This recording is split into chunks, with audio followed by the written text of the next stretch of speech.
So we've added some favorites to our favorites section, but they're not exactly what we want. In fact, I want to make some adjustments to some of them. The way we'll make adjustments is we'll tweak them, we'll make those adjustments, and then we'll save that as a preset inside Camtasia 2020. Here inside Camtasia, I'm looking at these favorites, and when you look at the rectangle that I use, you can see that's more of a yellow rectangle.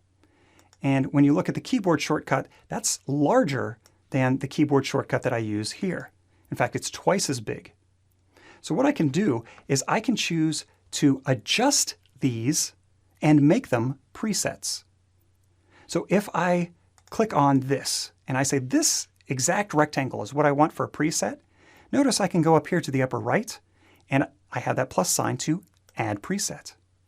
So now in the list, I have that preset. And you may have noticed earlier when I came here, there was that yellow box. So now I have two presets. I don't need one of them. I'll delete the one that's there.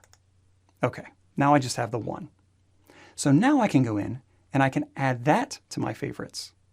When I go to my favorites then, I have the red one that I need and the yellow one that is specific to me. Similarly, with the keystroke callout, I can select that keystroke callout. I see that the difference is that 200% scale. And so what I want to do is add that preset to my annotations area.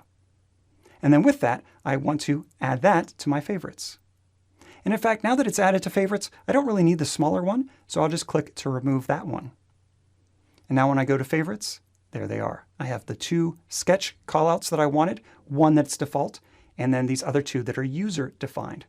Notice that in the lower left-hand corner, it shows that user icon so that I know this isn't something that Camtasia created, it's something unique to Ron.